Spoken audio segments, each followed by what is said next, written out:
All right, all right, all right. Hey guys, what's going on? This is Sincere with Anon Radio Live and the All Rights Matter show. We have a very, very special guest for you tonight here. Good friend here is on the line, a friend of our producer here, and he's been doing some great work out there in Oregon and actually, just all over because very smart intellectual man that we're about to interview tonight, and he's going to bring us a wealth of information from the things that he's experienced on the ground in Oregon and also just from the things that he knows about American law here in the United States. So I want to present to you guys Lee Arthur Rice II. And we're going to have a great show with Lee Arthur Rice tonight. So, Lee, are you there with us? Yes, I am. Sure. Thanks a lot. All right, Lee, how you doing tonight? Great, yeah. Good, doing good. Great. Good. Nothing wrong with that, brother. Whenever you can say that you're doing great, that means that things are going relatively smooth in life. And we know, there's a lot of things that are going on, but we have to be mindful of the fact that we do have our daily lives and we have to be thankful for the things that are going good in life. Absolutely. I mean, I say great because it's also the attitude, and just knowing who you are, I think has a lot to do with that. Oh, yeah, absolutely. That's one thing that I actually got from looking at, your Facebook page and some of your posts and some of the great information that you put out down there in Oregon. Is I got a good sense that this is a man that knows who he is. Not only are you an African American man, but you kind of embody the values that I find very important. Is it doesn't matter what color we are, we can go across the boundaries and we can say, hey, you know what, our white brother and sister over there, they have a grievance. And it's with the same folks that we have grievances with law enforcement and the federal government. And we can go there and we can sit with them and talk with them and listen to their grievances and concerns and spread that word to the public. And when I saw that characteristic in you, I said, you know what? I said, this is a man that's very well centered and he knows who he is. Well, gosh, I appreciate that. When I think guys like us kind of get caught in the middle, because you got even our own kind of looking at you crazy, because they don't quite understand either, It's like, why are you going there, Like, why don't, you don't sound and talk and walk, like we do. And, but you say you're this and, we think you're that. Yeah. That's what matter. It is. It really matter. Do you find that, I guess we'll talk about that for a second. Do you find that to be a little bit of, a little bit of a troublesome every once in a while is that people expect you to be in this particular kind of box and then, they meet you and you and you're not in that box in any kind of way, fashion, or form. Yeah, well, I can experience that. It's funny that you mentioned that because I actually experienced that here just a couple of days ago. I had someone just out of the blue call because they'd gone to my one of my campaign sites and he says, I was looking at your American Common Law Academy site, and I thought I'd give you a call because, it's all about common law, and he's out of California, and he actually said, you don't sound like that. I'm thinking, well, what do you mean I don't sound like that? Because he was looking at my picture on the site, right? Yeah. And it was just one of those moments there. Oh, yeah. And those moments come up quite often. I know they come up quite often for me. I get it all the time, actually. It just kind of off subject a little bit. I remember this one time, me and the lady in New Jersey, we went to go get this apartment. And I was talking to the older gentleman online and on the phone and, telling him my credentials, my lady's credentials, and letting him know we had the money and we're, ready to move in. And it was a duplex. So we arrived at the place, and come to find out, he was the owner of a custard stand that we have back at home on Delsey and Walnut, I believe it is. And this guy, his business has been in the community for a really long time. All the kids and stuff, the parents take their kids to his business. So I arrived to this guy's house, and come to find out, his mother lives in one half of the duplex, and she's an older lady. And when I stepped out of the car, I still remember the guy's face. The look on his face was priceless. And yeah, my lady looked at him and she said, "Oh, wow, what just happened?" And I said, "This is what I was telling you about. When you're an African American male, whenever you're going through any process, it makes it a little bit more difficult, especially when they don't know that you're an African American." I said, "On the phone, this man thought that I was white. When I showed up, he looked at me and said, 'Oh, this is a 6'5", 225-pound black man.'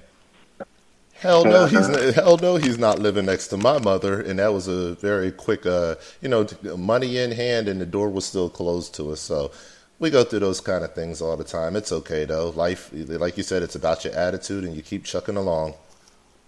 Right, absolutely. And that was I'll say one of the reasons I wanted to get out there to Oregon, because I've got friends out there, met some really amazing friends, that I'm now friends with, and I was listening to the narrative the mainstream was putting out there, and I just knew that wasn't right what was going on, and I just look at it very simple, right and wrong, and what was happening out there was totally wrong. Well, and let's talk about that. The whole Al Qaeda and crazy white folks with guns, and it's like, are you kidding me? I got people out there, I got friends out there, and I know the people that have stood up out there, and that whole thing needs to change. And I didn't know exactly what I would lend to it, but I did know that my friends with TVOI News, which is an online agency, when they first started, I was blessed, and we met and we talked, and he gave me a press pass, and I thought, okay, press pass plus knowledge, learning into law. I'm sure I could do a little something out there. Oh yeah. So I go out there and get in the mix and help to change that narrative with regards to a bunch of crazy white folks with guns and all of that, and got out there. I found out there was a young brother out there that was part of the militia, and I saw a couple other people out there, but I was debating whether to put anything out on YouTube, and I thought, well, let me just check out the situation. And then it got to the point where I needed to say something, so I started putting my voice out there based on what I was seeing, what I was witnessing, and just to put the truth out there, what was true, what was truly happening, none of this spin stuff that they want to use, but the media likes using. Oh, absolutely. Aren't they so good at spinning the narrative and getting the general public confused as to what the reality of the situations are really, that are really happening on the ground? Yeah, oh, absolutely. I mean, the business, they were saying that they weren't wanted there. Anon basically stepped into the position of sheriff. That's the way I view it. He had every right to do that because, it's a sister state or, a brother state. The fact that, we are supposed to be the people, that it's allowed. We're the boss. Yeah. People say government, and I was hearing that all the time, and people were saying, well, we don't want you here. And it's like, well, that's kind of odd because there's a whole lot of foods and meats and I mean, it was like a little mini mart out there, with regards to foods. People were coming and going and contributing and donating. So if the community did not want anybody there from outside of that community, I would have to say that is an out and out lie. Yeah, they wouldn't have been feeding. Yeah, they wouldn't have been feeding anybody. They would have been like, nope, y'all are going to sit out here and be hungry. We're going to block the grocery stores, and you won't even be eating in our community. Yeah, they're walking around town and hanging out and talking to the locals. People that live in the area, and they were, to be quite honest with you, they were quite relieved and happy, because they know they've been under pressure out there for a long time. We think, and we know things are happening in every community, with this this tyranny, and you have to call it that. Absolutely. People that they say that they always want to say, well, you're anti-government. It's like, no. Don't get it all twisted here, because it's not anti-government. We're anti-corruption and fraud, and you guys have been lying and being deceitful for a long time. And it's not the government, because the people are the government. And I think everyone needs to understand that. So I was correcting people out there that it's not about the federal government, it's the people that are employed, and actually they're the public servants, employees. They came to us for a job. Exactly. They're beholden. They're beholden to us. They're beholden to us, and I think that they forget that sometimes, as far as where their allegiances lie, and we get stuck in a situation where it feels like some of these people that are elected or hired into office, it seems like once they get the title, once they get the position, the job security, they immediately turn their backs and say, you know what, I'm a part of this group, and it turns into a us versus them kind of thing. Yeah. And, they want to talk about entitlement mentality. I call it entitlement mentality. Okay. It's totally and it's misplaced. Because that's exactly what you stated there. That's sort of the phrase I've kind of given it. And it really is. They have this mentality, this entitlement mentality, which, according to the Constitution, is not supposed to happen anyway. And that's their deal, not ours. Yeah. And they just keep stepping outside of that, Yeah, absolutely. All the time. Well, I have a question for you. Now, being down there on the ground and being able to see some of the things, like you said, you thought about, putting some things out on YouTube, and then you eventually just had to speak up because of what you were seeing.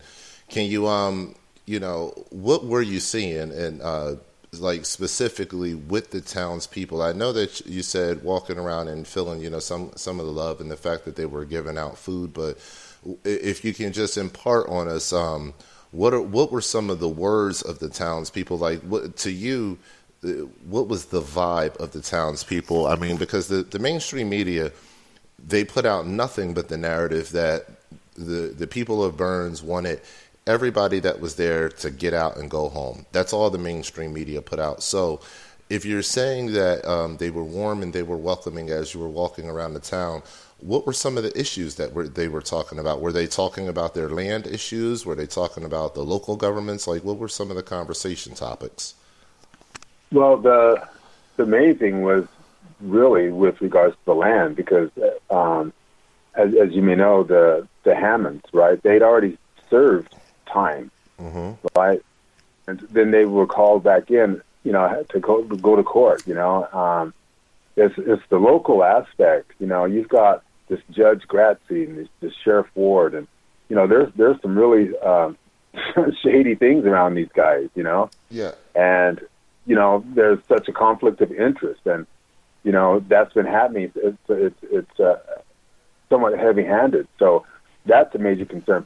Some didn't want to speak because they were worried about losing their jobs.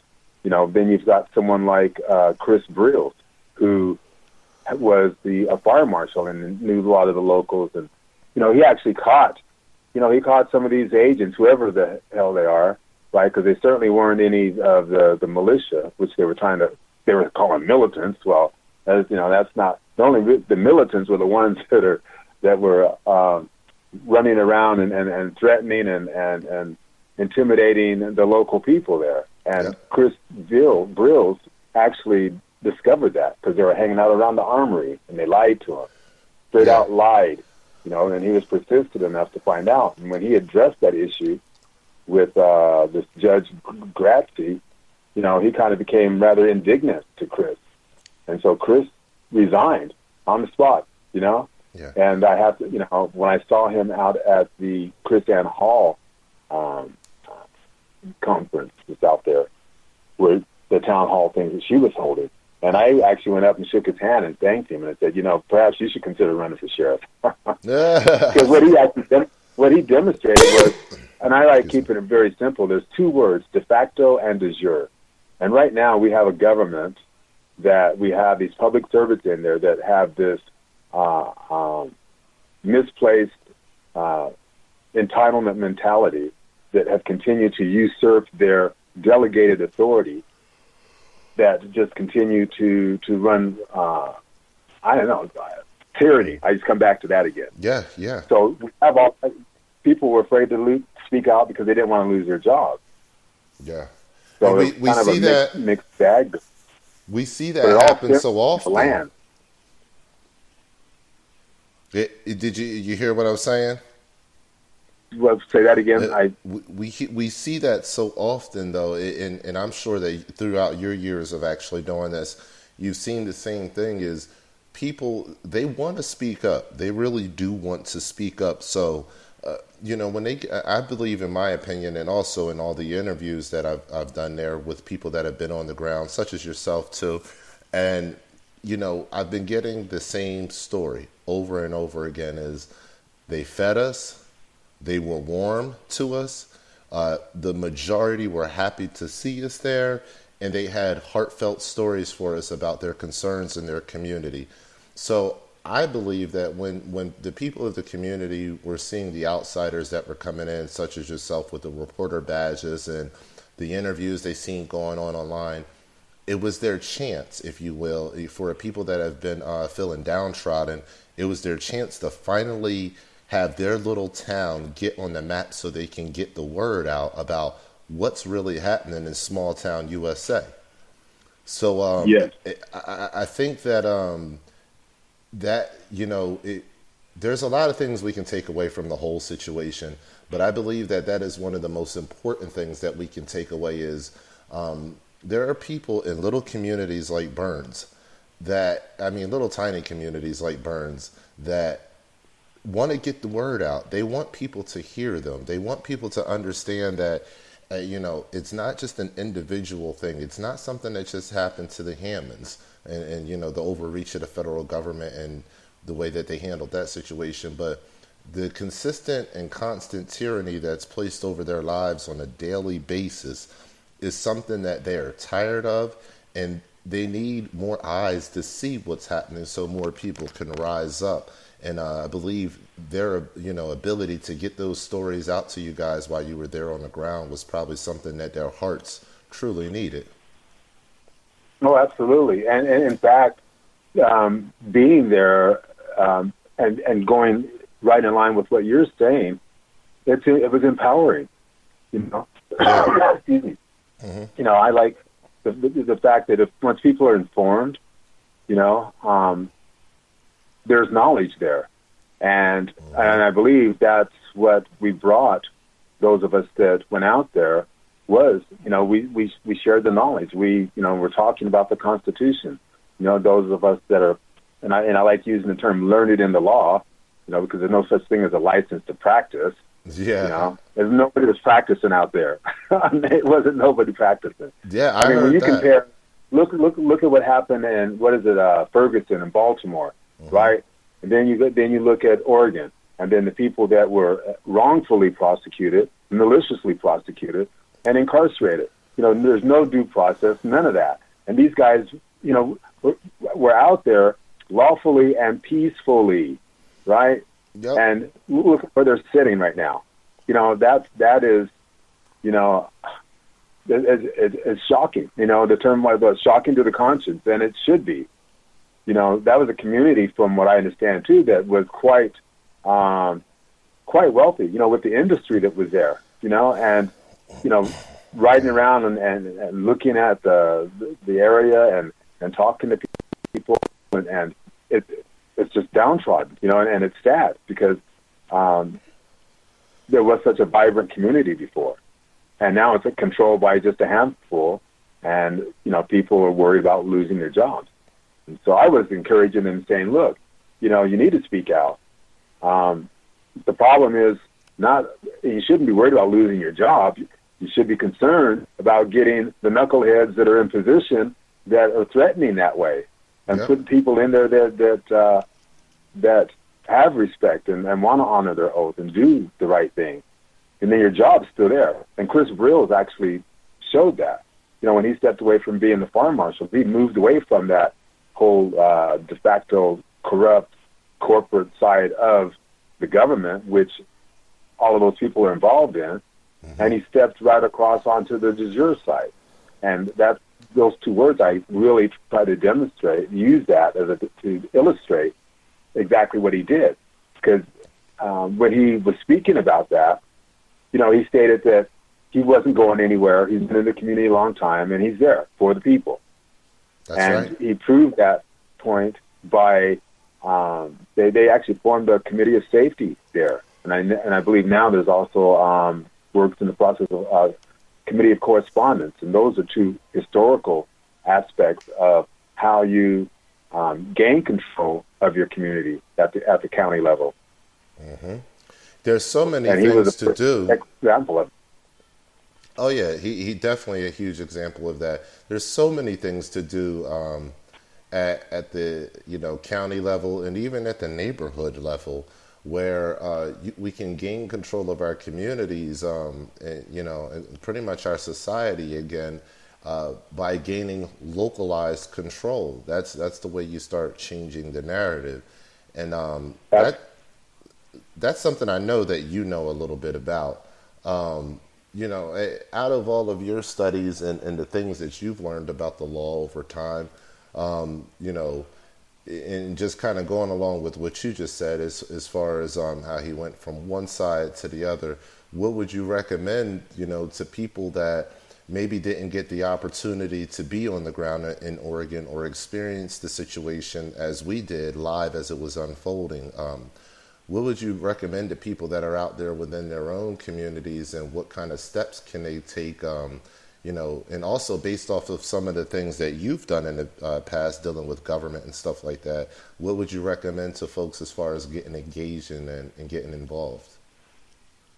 Well, I would just say, civic authority. We need to, as a people, we need to just start exercising our civic authority, recognizing that all political power is inherent in the people. And, I was a precinct committeeman. I'm not sure if some of the other states what they call them, but, you're on the ground. You're helping get the right. Say that again. I'm sorry. Elected. Say that one more time. Pardon? What is it called? It was a precinct committeeman. Okay. When you talk about the local, those positions. I mean, they're boots on the ground. Like when they're knocking on doors, they're helping to get the right people elected into the local government, and I think that in itself is one thing. I actually ran for a Senate seat. The Freedom candidates all kind of got together here in Idaho and made a run for the office, like governor and attorney general and some key positions, Secretary of State. I managed to get like 30% of the vote, so I think I probably put a bit of a scare into them, not having the budget that some of these people have, when they do go. But they just being more involved, and even if it's about writing letters and talking to your local representatives. I think if you gain a control locally, it's not about the presidential election. We know that's all rigged and they've already, they've got somebody in mind anyway. But the control has to happen at the local level first. That's and right. Especially if you have a righteous sheriff, constitutional sheriff, then you've got the enforcement. Then the people have the enforcement. And I think in a lot of communities, that's what's missing. They see a lot that's happening and that's not right, but they feel there's nothing that they can do about it, and especially if you have a sheriff that's a bit of a knucklehead as well, that doesn't care and is in line with all the fraud and corruption that goes on. So therefore it really is up to the people, to come together and form assemblies and do things that are lawful and peaceful, and I think that is the approach that most do take. But it's holding these the people once they're in office accountable. Taking an interest in it, and you really have to look at it from the personal side instead of waiting until they come knocking on your door and then trying to find others of like mind, it's too late. Mm-hmm. So I would say, stay active in your community, in your neighborhood. Yeah. A proactive stance, that's a good word of advice. A proactive stance is always the best measure to take when you're organizing and you're moving forward with like-minded intentions, because that proactive stance is going to prepare you from, like what you said, from before that knock comes on the door, so that you're not scrambling when that situation arises. That's very good information right there. Excuse me. Now, let me ask you this. We've been talking, like I said, I've been doing interviews with quite a few people now, and we've, so many different varying opinions and beliefs and ideas of action and what to do. One thing that I key in on most, and we had talked about this a little bit before, is, the economic side of things. And I believe we really need to reach into that economic wheelhouse and pull out some options that could really help and benefit us as a people to start controlling the narrative. Look, they always say, put your money where your mouth is, right? Right. Okay. Well, what if we take our money away from where their mouth is? Oh, yeah. And at the local level, so could you imagine if the community just said, that, we allowed those within the federal government, to tax us to death and everything else. And, we're just not going to do that anymore. You guys, the BLM and all of you alphabet soup guys, you're saying you're running things and you're doing things and trying to make a difference, but all you guys are doing, is taking land. Yeah, taking land away, taking rights away. So that's what I'm saying. We're tired of it as a people, and I believe personally, like we had talked about the other day, there's a couple things we can do, and one of the things is, and I'll bring it up here in this interview because I know it'll be on YouTube again, is the $1 a day for $1 million people that are pissed off about what's going on. And if 1 million people do $1 a day for a year, that's $365 million. We could start building up our headquarters, our community centers, our own doctor base, our own lawyer base. We start paying for our own resources and services to show these people that we're serious about committing to our own communities if they can't follow the guidelines of what our Constitution should be. And that's just one idea, but a second would be what I brought up to you the other day. We can raise that $365 million, but at the end of the day, we have to send a clear message. And that clear message is we're not going to allow you to keep robbing us, taking our money, our tax money away from us, and using it against us, using it to jail us, to, imprison us. None of our infrastructure is being fixed. We're terrible. We're crumbling. The world is moving quickly beyond us because all of our infrastructure is falling apart. So we know our taxes aren't being used for that. We're being taxed for gas, for food. Now it's going to be a carbon tax. We're being taxed for everything, and we know that they're taking our taxes and our income taxes and everything else that they're taxing us on, and they're using it for corruption. So now we have to get to a place where we say, hey, wait, we could start out with our first $365 million and start building ourselves up. But it only takes us 1 million people to do that. We need 10 million people to look at the federal government and say, you know what, I'm not giving any more of my money to you. To walk into their employer tomorrow and say, I'm done. Give me the tax form. I'm going to keep working here, but give me the tax form and let me refill out my tax form. And to write on that tax form, exempt. If they can write exempt on that tax form, 10 million people, you would cripple this economy. Now, do we want to hurt this economy? No.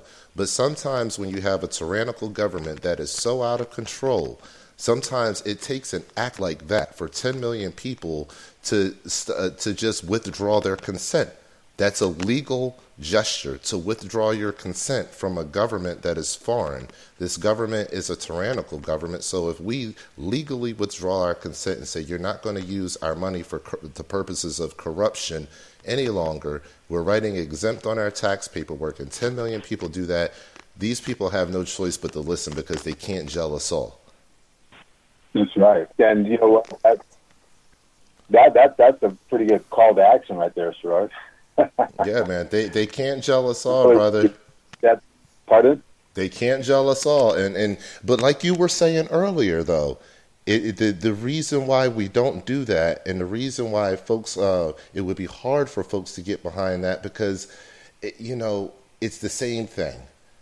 People have the fear. That fear is real. That fear of not not having a job and not being able to feed your family.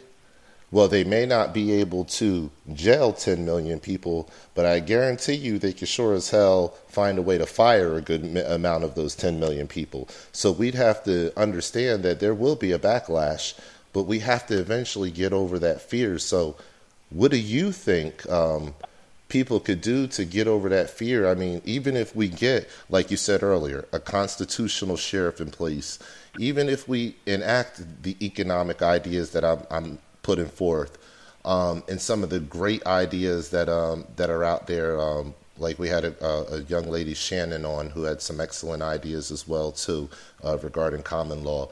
Even if we enact all of these ideas, and there's a small group of us that start doing it, what can we do for the general public, in your opinion? What can we do for the general public to get that fear out of their minds and hearts, and to get them to come over to our side and to kind of view the world through our eyes? That's something that I know that I struggle with a bit, and I know there's a lot of other people out there that are trying to inform and educate. I think folks like Chris Ann Hall, and with what she's doing, and even though there's this discussion of whether she's a bar attorney or not, that's a whole other issue. But yeah. Education is important, which is why I believe they went after education, to corporatize it and use to control people. When you talk of fear, knowledge is power, and I think that's really what it comes down to. Each and every person, individual, I think that's what they have to weigh. It's one of those things. As I'm trying to explain this, my head's spinning here because I'm trying to put into words what as to how that could best be done. But that's just one of those difficult things because people have been so beaten down, or that it is a fear factor. When I ran for Senate, I made, and when I didn't get in, I made a promise to one of the Secretary of State, who was one of the 7 who did get in office. Okay. And I said I would get him as much information as I could, to make him knowledgeable. And he actually said that same thing, the fear factor, He actually stated that what I was presenting to him, he was scared. It scared him, and I said, well, it will until you recognize and really know who you are and what's there. Then that's the process you go through. And I don't. Maybe that's that. What's the term? Cognitive dissonance. Whereby you know that something's wrong and you want to do something, but there's that hesitation. That fight within yourself. That I think. When you talk of the numbers that's needed, I think a lot of people are going through that. Yeah. That is a difficult thing with trying to educate the people. I'm hoping to do that through music, as a platform. To start incorporating my music and speaking at some of the rallies and things like that, and hopefully, because music crosses all barriers, and I think that's right. That may be one way, because we don't see that anymore. What happened to that? Back in the Vietnam era, and a lot of the bands and musicians that were out there full force, making it known that this is not right. Mm-hmm. We don't see that anymore. Well, I have to disagree a little bit, and I'm going to tell you why. And maybe you know this, maybe not. I'm not sure. Maybe you just haven't viewed it this way. Just like you listed there have been several periods through history where whenever we've gone through difficult times, even, during the Great Depression and stuff, music has been the catalyst for different things to start happening in society, for relationships to start mending, for different structures to be set up, like speakeasies and stuff like that, if you go far enough back.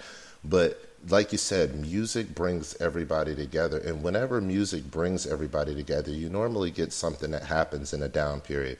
You get a renaissance. And I absolutely think that we are in the window of a renaissance period right now as we're speaking. And I think that it's just going back to what we spoke on earlier. The narrative is so controlled by the opposition that most people don't even understand this window of renaissance that we're in. This is a beautiful time in our history where it's a very volatile time, but it's a time for creators. It's a time for people who love to mold, shape, who love to be tempered by the fire. This is the atmosphere for you to thrive in. And in an atmosphere like this, I'm starting to find in the indie underground world, we are finding some of the most amazing artists. I mean, some of the most... We know that the music industry, you and I both know, I owned a studio in New Jersey for some time, and I know you do, you're professional in your instrumentation too, but as far as the people you've played with and stuff. So we know the industry is controlled, but we also know, and I know that you have to know this, the underground world, where you can find some of the best jazz musicians in the world. You can find some of the best classical musicians, some of the best opera musicians, some R&B, country. The people that we're finding in this time period right now are mind-boggling, and the stories that they have for this kind of time period are monumental.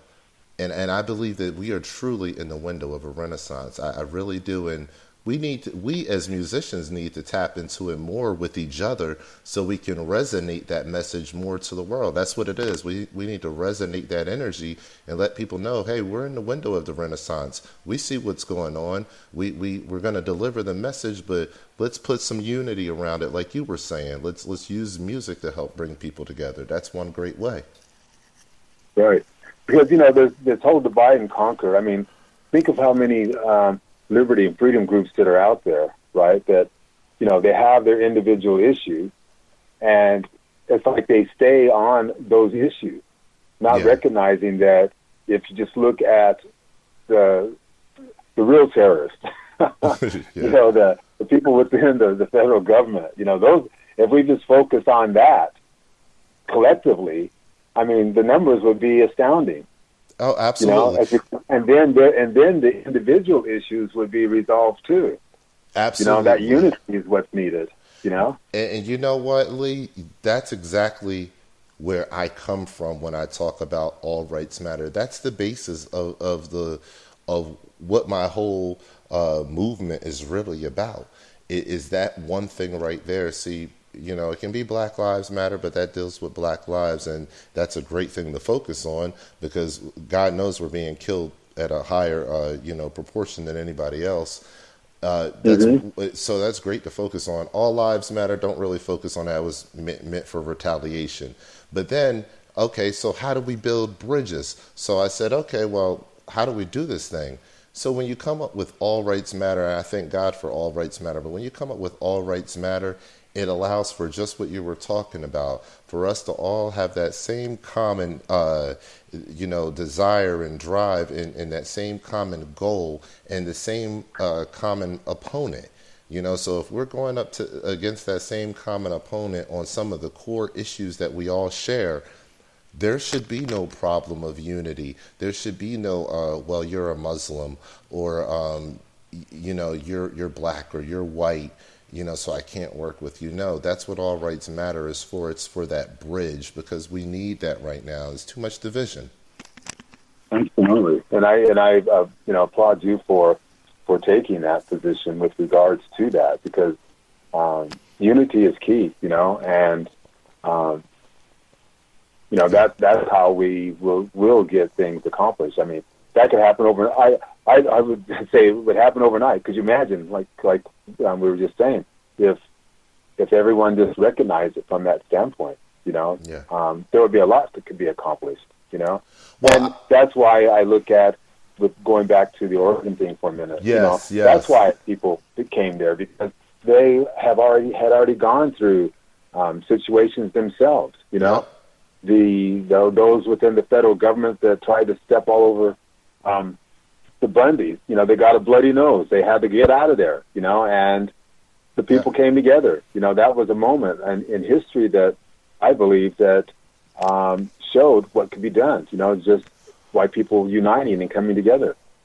And so they took that and carried it over into Burns. To try to educate and empower the people in that county in area.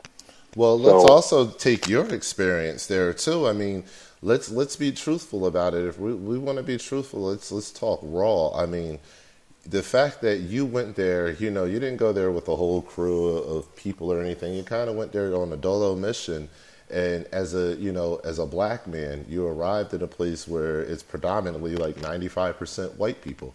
So you showed up there, and listen, out of that whole time period that you were there, did you once experience like outright just racial tension towards yourself? No, not at all. And even prior to actually meeting with Ammon and Ryan and Lavoy and everyone, they were like a little skeptical. There was this, but it wasn't so much from a racial standpoint, though. It was more about a curiosity and just wanting to know if I'm on the same page. Is there something that unites us? And and they just said, yes, there is. Yes, that's why I'm here. We became friends, and we would meet and talk. And same with the locals there. Yeah, absolutely. Now, see, that's what I find so astounding, and I try to tell that to people all the time is, when you really get to know the American people, people say and do things in the privacy of their own homes that they don't want people to know about or to hear. We all probably do that. Now, at the end of the day, when you really get out and you get to know people, though, it's a different scenario, and that's why we should never have a problem knowing that all rights matter and joining together with our neighbors, because anytime a black man could plop himself down in the middle of 95% white people in the most tense environment with different federal factions and state factions and people with pointed guns and militias from different states and not have a problem, that lets you know that the American people, this whole rhetoric that's going on right now and all this anger and tension with the election cycle, it's waking up some old demons. But if you sit down with the average American person, they're over all of that. Most people are over all of that, and they want to come to the table. They want to understand the grievances of their neighbors. And then, even more so, people want people to understand their grievances.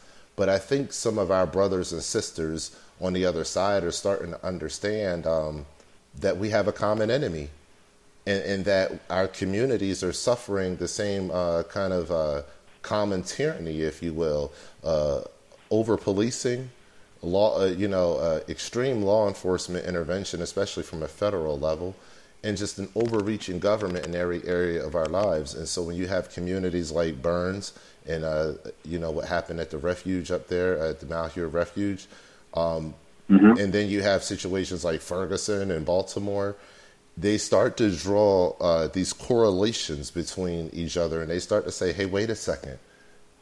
Maybe our problems aren't that much different. And that's what I said on a radio show before. Imagine if the people in Burns, imagine before before that situation happened, imagine if the people in that community would have gotten together and went out to Ferguson and said, you know what, we're standing for what's happening out here in Ferguson, and we're standing with our brothers and sisters. Imagine when they had their situation in Burns, all those people from Ferguson would have came to Burns, and they would have said, hey, they came out here and supported us, we're coming out here and supporting them. And then you would have had 10,000 black folks in Burns saying, shut it down, federal government, you're not going to be able to operate this way. Oh, yeah, that would have been a beautiful thing, for sure. You understand how powerful that would have been? Whew. It gives me chills. It's just, yeah, but it's just that wedge, that divide and conquer thing just needs to be, and I think we know that there are people within the government that have been pushing for that. It always comes down to race. I'll share a bit of an experience. Being out here in Idaho, it's pretty much the same. Although I'm third generation here, and it's just interesting because this current and it's out there because I put it out there on YouTube. To my case, I make it very public because it needs to be. People ask all the time with regards to my particular case against the state officers and some of the law code enforcers. I really like calling them for an unlawful stop, right? Which I won at the lower court. I won at the lower court. It got to the district court. They ignored the tort claim that was filed after I won. And so I took it to at the federal level with a Title 42 claim. Well, people are asking, was it all about the money? It says no, but there was compensation. There was harm done. These people, these rogue agents actually assaulted me. And then I was saying, what does somebody have to die before you guys really take a look at this? And that was back then. And they were asking, well, do you think that you were stopped because of your color? And I'm like, well, I don't know. I didn't file based on my color. I filed based on the fact that what happened was wrong. And if you have any questions about whether it was based on my color, perhaps you should talk to the female Japanese officer that pulled me over, because I don't know. So that's the extent that I look at things from that standpoint. Yeah. And right and wrong. You're right. If we would have had that sort of support, in Oregon from other folks like the people in Ferguson, and again, that come back to that's where Ammon demonstrated that. They were from Vegas, but people came from all across the United States to be there. Oh yeah, from a whole lot of states. Yeah. So if more of that was going on, and if it was just like you say, more diverse, there should have been more.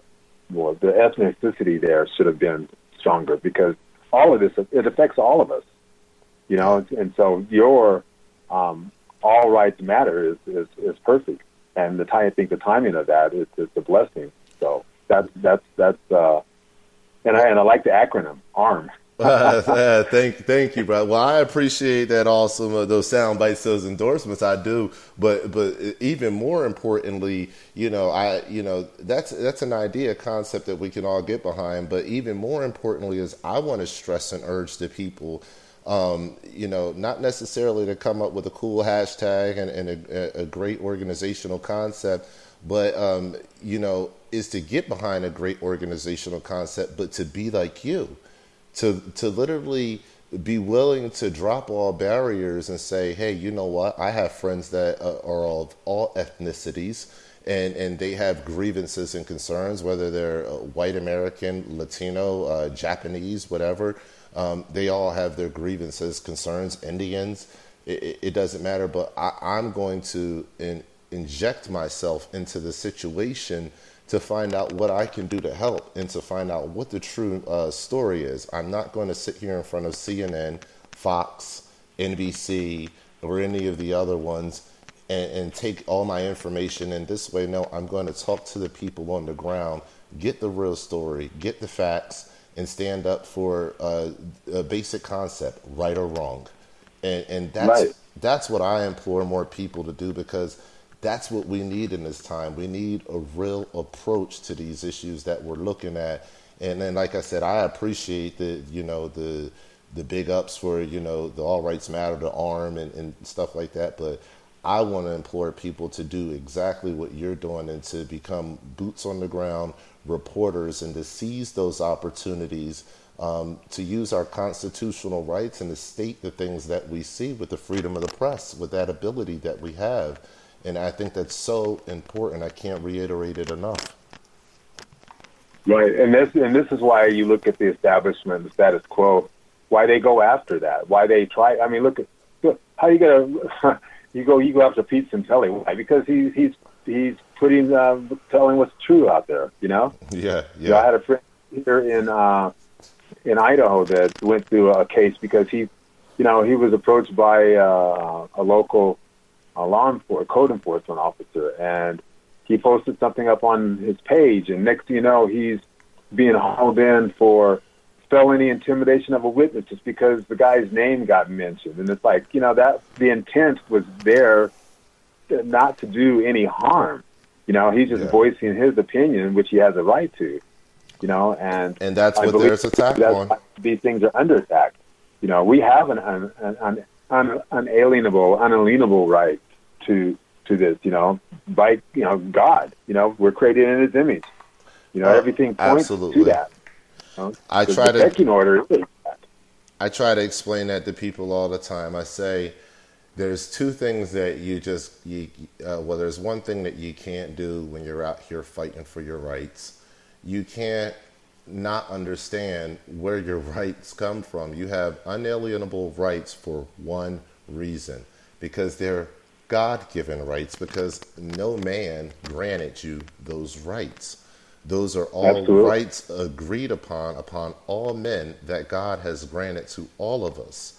So if we have those rights, they're never to be misconstrued, never to be changed, never to be politicized. And that's what we're seeing today. Everything that we're seeing around us is an attack on our rights. And our rights are being misconstrued. Even when they say things that, and I get so annoyed hearing this, gay rights. What is a gay right?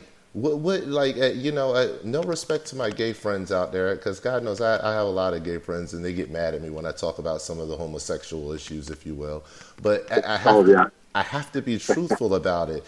There is no such thing as a gay right, and that is the government's way of misconstruing what a right actually is. That is the government's slick way of sliding in the fact of telling you we are now in the business of creating rights. And everybody missed it. 99.9% of the people on the earth missed it. That the federal government just basically told you they created a new right. And that's impossible for them to do. There's no way in the world that they can do that. And that's why we know that our rights are under attack. And what they want to do with them is just change them to their benefit so they can start to control the outcome of everything we do. I'm talking about down to the fact of them implanting babies into our women and controlling the DNA structure of that. This is the kind of sick people we're dealing with. And we have to be more open about what we're talking about, because, folks are fighting about Democrats and Republicans and, and all this kind of stuff. Look, it's not about that. We need to pick the right candidate that will do the right job, that has the least amount of corruption.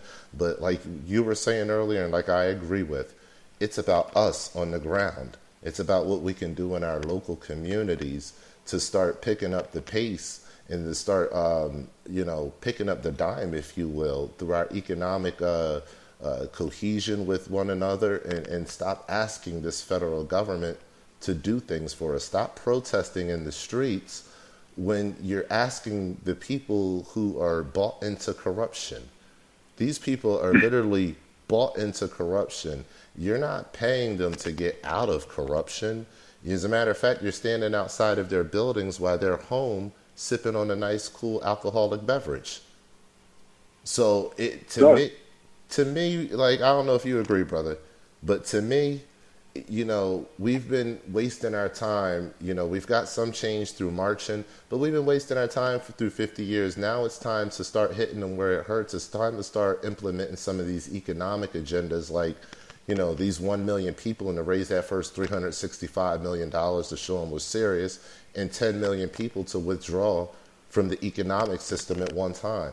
I believe that implementing those kind of broad strategies, that's what's going to start changing their minds. And with some of the things that you were saying, man, like, when we start coming together on the ground and through the community with the sheriffs and having a constitutional sheriff that will help to protect us from then the federal officers that'll want to come through to try to be, as you call them, code enforcers, well, then we could really have a shot at bringing the United States back. Until then, I think we are in trouble. Well, and I would have to agree with you there, because that's really what needs to happen. And the time is that I believe that, the good Lord has called those of us that have been sort of in the trenches, so to speak, to basically step up our game as well. And so, yeah, I agree. I think we're doing that. The whole independent news media, I think, has certainly been a big help with that. Access to the internet, things like that, which is why they want to shut it down. I mean, I've talked to friends some of my mentors, one that has, a couple of them have since passed away, and so I'm continuing on with the work that we've been doing. Being a part of 2,000 researchers internationally, we can't all be wrong. I heard that. We've all done our researches individually, and we've all come into the same conclusion. And a lot of this information now is starting to get out there to the people, and I think it can't get out fast enough.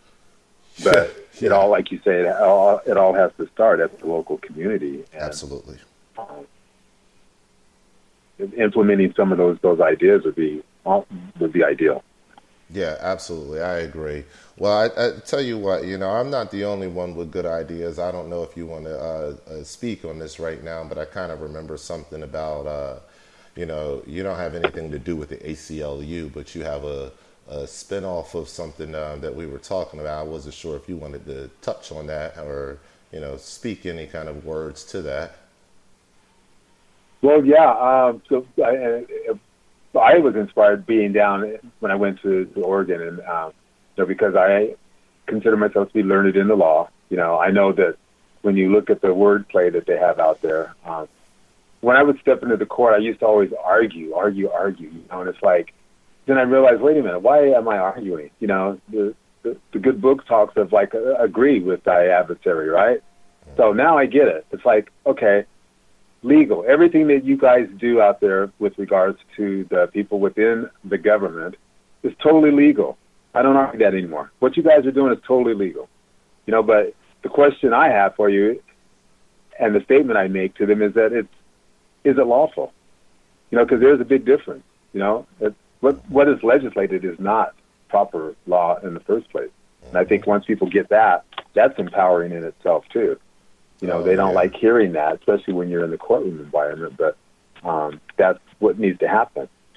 So with the advent of common law, it's in the Amendment 7 speaks to that, and if enough people would just wake up to that and start demanding that whenever they're drug into these de facto sort of corporate private courts, demand that you want to be heard under common law, and I think that in itself would begin to change things as well, because they use it as a money-making scheme to harm the people. They've moved away from the what's supposed to be. So I'm looking at forming and asking for help with regards to that at the local level, the American Common Law Academy, which, the acronym in ACLA, right, is definitely going to be something that goes right up against the ACLU, which we know is compromised, has been for a long time.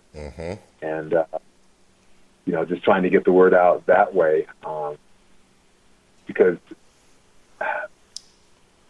common law is nothing more than common sense. I don't know. People talk about, well, I want to study, and where do you go? And there's a lot out there. I can only relate to what the Idaho codes and statutes say, but even and I'm sure that other states have similar or similarly situated. That if one state says that common law is enforced and that statutes and codes basically have to be in line with that, much like with the Constitution, that says it all right there. Absolutely. We just need to get our act together and move on that. And we also, that's the authority right there.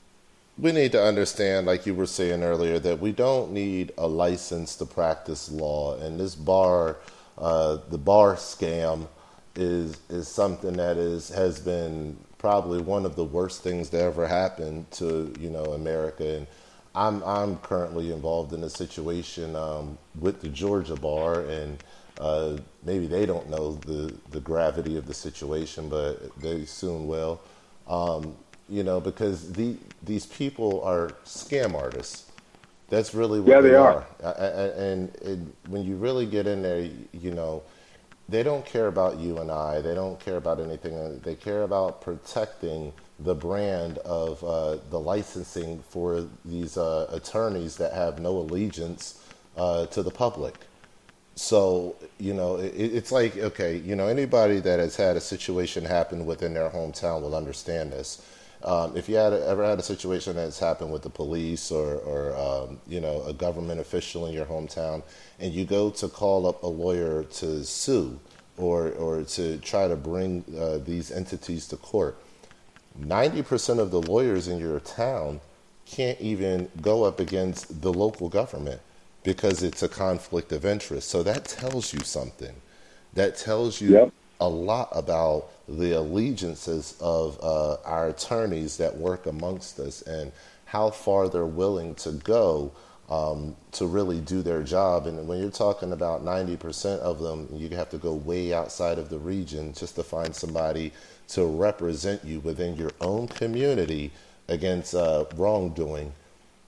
That is that is not fair. I mean, it's completely unfair, and it shows that this is a scam. It's a scam, and it's been working, against the American people for a long time, and we've been taken as fools. We really have. So, getting back to what you were saying, funding and creating something like the American Common Law Academy, the ACLA, that would be a tremendous idea. It would be a tremendous opportunity, I believe, in my opinion. So you say all rights matter is good.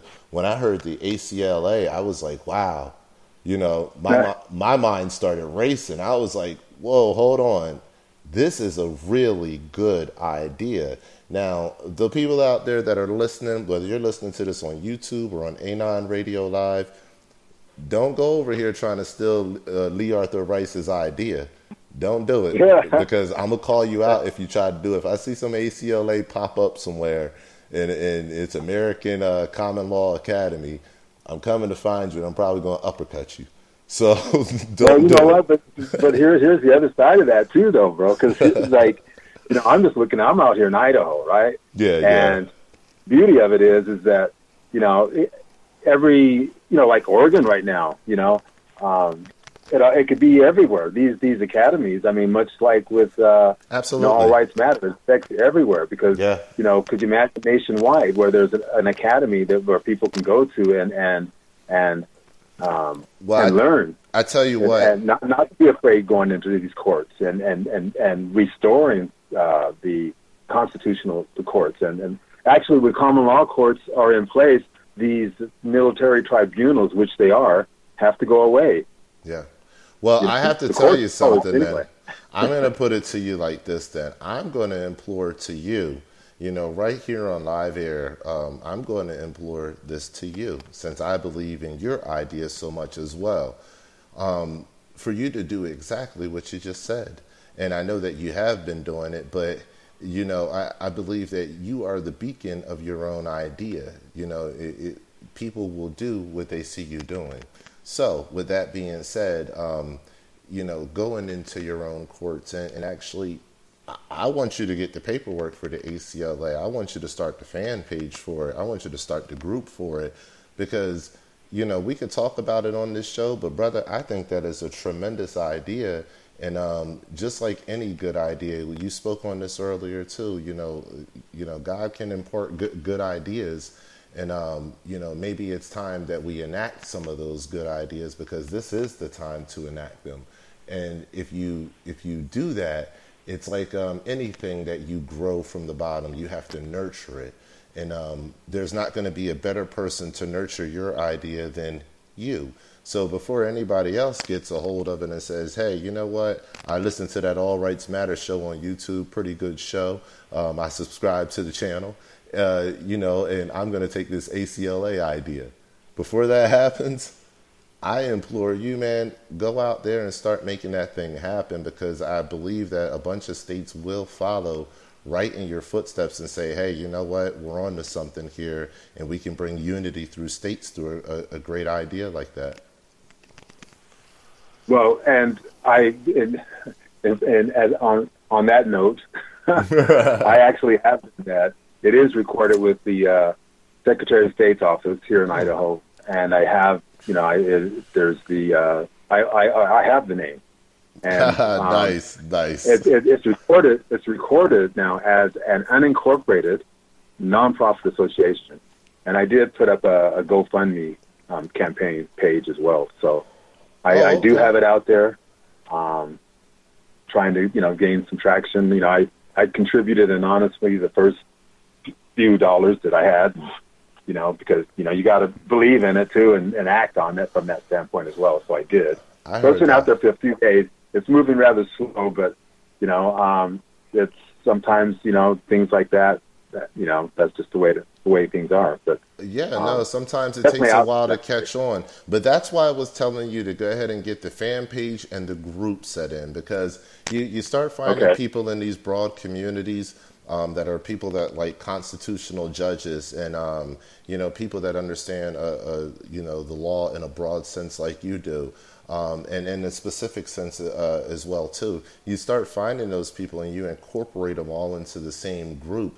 And eventually, it becomes what I like to call the echo chamber of social media. So what happens is if you have 2,000 people in a group, when you wake up in the morning and you share something off of the ACLA.org, when you share something off of that website within your group of 2,000 people, your echo chamber will wake up and say, hey, that's Lee Arthur sharing that in here. He's the leader of our group, and he's put forth these great ideas. We've come around these common ideas. He's sharing this out. I'm going to blast this out to people. Now, instead of you just sharing something on your page, now you got a 500 to 2,000 man army overnight that is helping you out.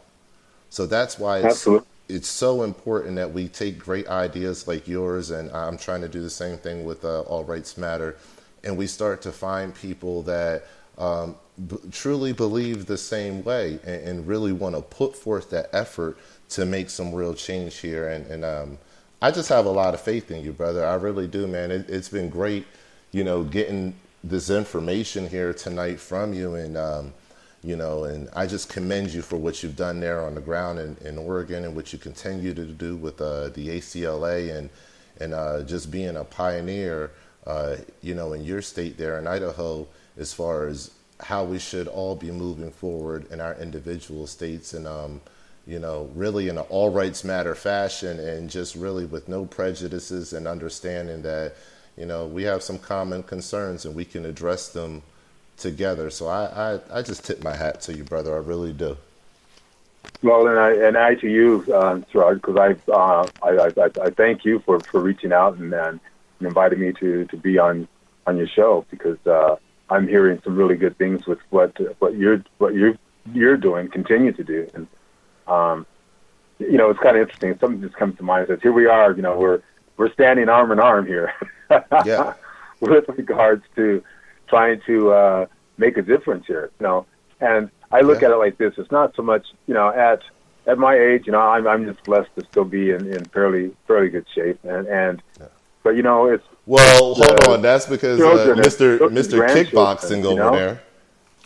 Pardon? I said that's because you're Mr. Kickboxing over there, Mr. World Champion Kickboxing. Yeah, well, that's a whole nother thing there.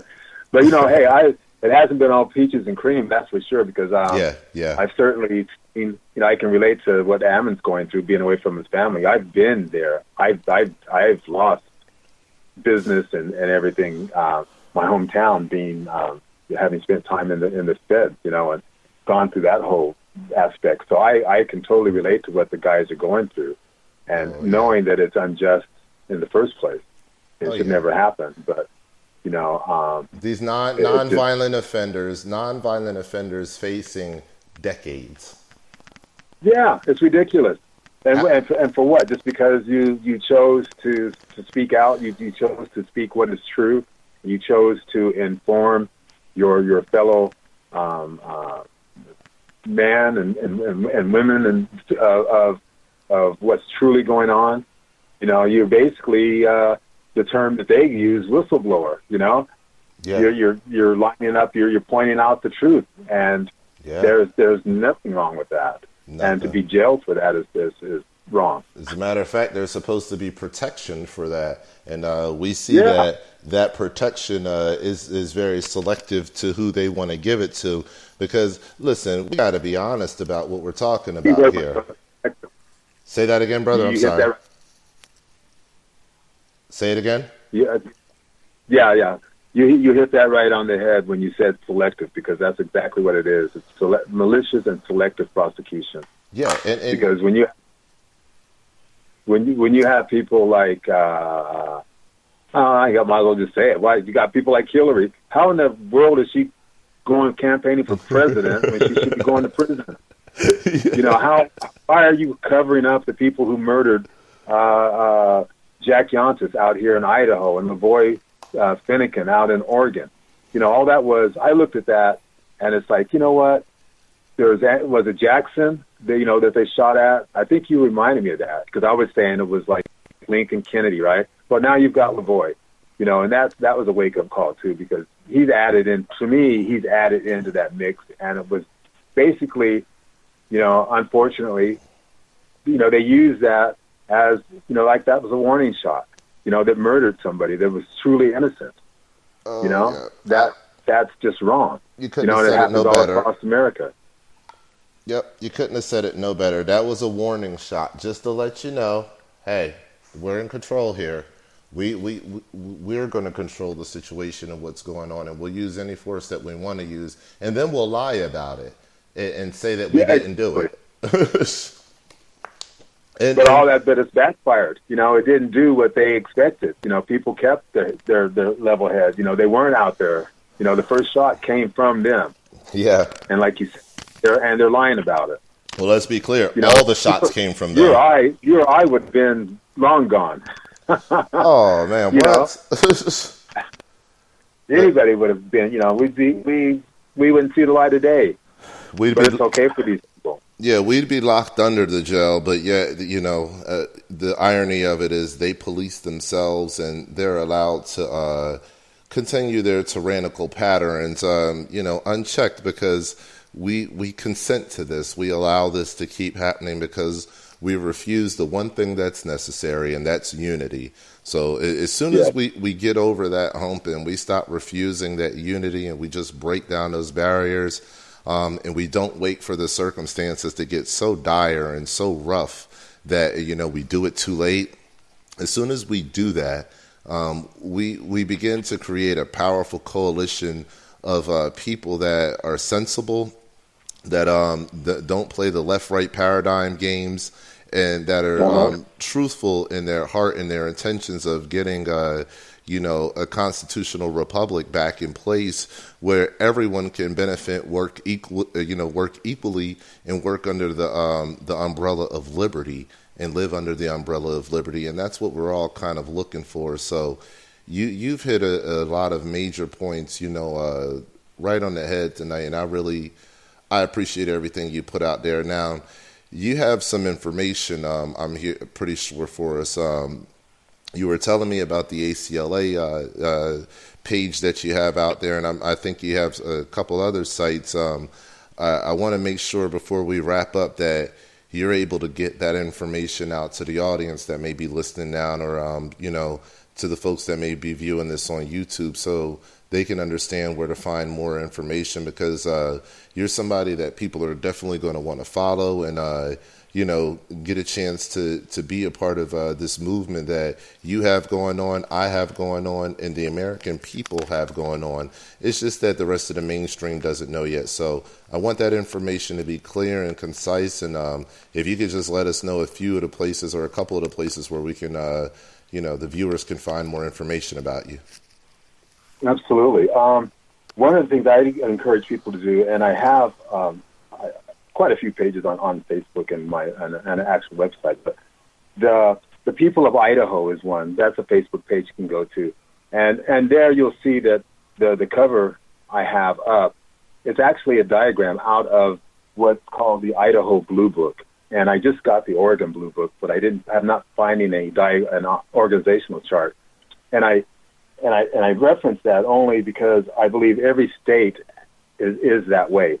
At the very top of this organizational chart, it used to say the Citizens of Idaho, but my like-minded friends got that and they recorded it, and so they changed it in the next edition to the People of Idaho. And I joked with it, but to the Secretary of State, I said, "What are you going to call it next time? Like the human beings or of Idaho? What are you going to call it?" So anyway, I got the name, and that's an unincorporated nonprofit association as well. Mm-hmm. I say unincorporated because that is what it needs to be. The counties need to be unincorporated. The state needs to be unincorporated. But the People of Idaho, there's an organizational chart, and I think if one would look at that and see the way that is structured, that every state is that way. I also have, like we talked about earlier, American Common Law Academy. My name, I just put my whole name out there, Lee Arthur Rice II, but friends just call me Lee, Yeah. So there's a Lee Rice for Idaho page that's out there still when I ran for Senate. I actually have an About No Obama page as well that has some of my artwork there, which some, may care for. But anyway, that's worth taking a look at. And of course, I have a musician page too, just Lee Rice. So, awesome. Checking out those pages will definitely give you an idea of how I move and what I'm about, and what I continue to get the message out there about, love, freedom. I think we all have to repent and recognize where our true authority comes from, without, I know that God has put me in a position to do what I'm doing, and I think the fear factor, there is no fear from that aspect, and I think people have to come to that sort of conclusion, resolve, in their own way, in their own time. But I definitely try to keep that out there that way. Absolutely, Lee. Hey, that is a beautiful message right there, and that's something that the people definitely need to hear and understand, man. Man, you couldn't have said it any better, and I agree with you with that. I'll tell you just this one thing before we get off the air here. I talked to my mother about that recently, and I told her, I said, I'm doing a lot of things, and I'm saying a lot of things that could have a lot of repercussions, and I said, not all good. And she told me, she said, you know what? She knows, my mother knows the experiences that have happened over my life. I've talked about them briefly on other shows before. But said, when you're chosen and called to do something, you do it. And when you know God is in the midst, you don't have any fear about it. You just do what you're supposed to do. And I tell you, sometimes it really just takes a mother's words to put that resonating energy in you, to realize who you are. And, I like how you say, once you know who you are, that fear goes away. So, and that's what this is really all about. You have to know who you are. You have to know that this is our right and what your rights are based on. And like you were saying just a second ago, where our true authority really lies. And, it doesn't lie just in us just because we decided that we want some rights and we want to argue about some rights because we came up with it. We didn't come up with it. God gives us these unalienable rights, and that's the only reason we have them.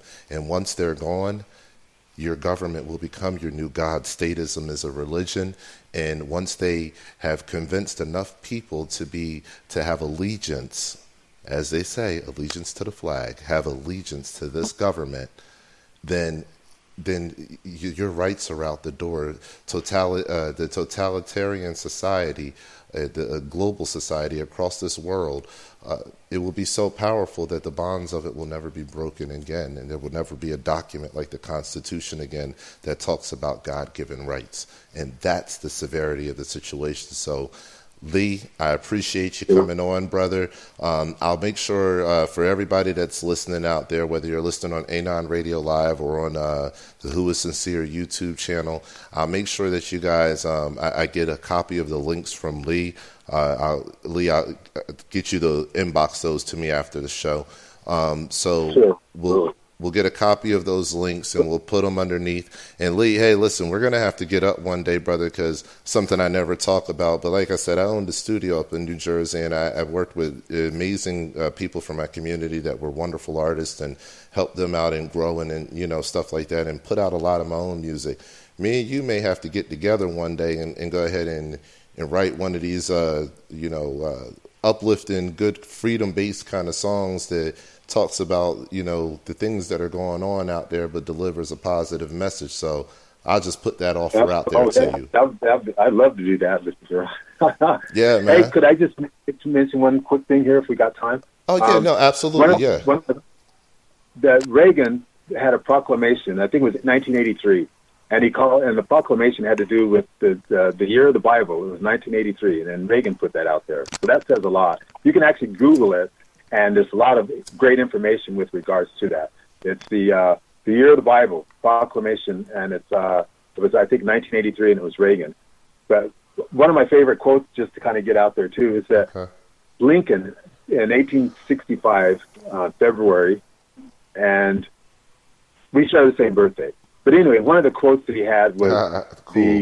the people are the rightful masters of both Congress and the courts, not to overthrow the Constitution, but to overthrow the men who pervert the Constitution. So there's more to that. It talks about forming assemblies and all that afterwards. But if you don't understand that first part of that quote, then the rest won't even matter. Yes. And everything should matter. I heard that, brother. Hey, with that being said, man, we appreciate your time here, Lee.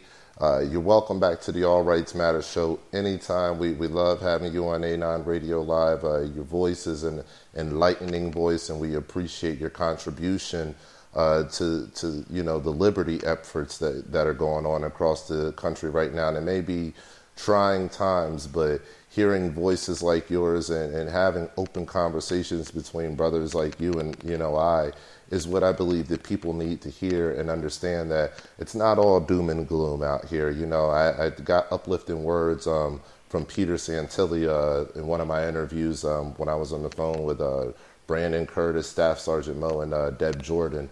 Peter Santilli called in and gave some uplifting words. And, if he can be in a jail cell, locked down 23 hours a day, but still call in to the All Rights Matter show with uplifting words and an uplifted spirit and tell the American people, hey, listen, this is an attack on all of us, and put out the warning to people, then we have a duty to be uplifted. We're out here on the outside. We're not locked down yet, and we still have freedom of speech, and we still have the power in us. So we need to be active like you, Lee, and get down there on the ground and get our reporter badges and really start putting forth the effort to start talking about these issues from a standpoint where it's citizen journalism. So we appreciate you, Lee. And if you don't have anything else to say, left, brother, that you want to plug in, until the next time, we hope that you take care, and we'll keep you in our prayers. Likewise, we'll keep you in prayer as well, and just thank you for the opportunity. And we definitely need to have some more. Okay, we definitely will. Promise you that. Okay. All right, brother. You get a good night now, and everybody out there that's listening, make sure you download, the app that's below this in the YouTube description section. We have an app where I keep updated with the articles, where we'll have more interviews with Lee in the future and more, and all the archives from the All Rights Matter show. So make sure you get that app. And the donation button is also below in the description section. If you've enjoyed this interview and more interviews like it, make sure you feel free to donate. And like I promised you, all of Lee's material will also be in the description section. So make sure that you check that out and everything that Lee Arthur Rice has going on, because he has a lot going on, and he's a man with a lot to offer, and we need more men like this in times that we're in. So thanks a lot, Lee, and you have yourself a good night, brother. Okay, you too. Thanks, Rob. Appreciate you. All right now. Much love.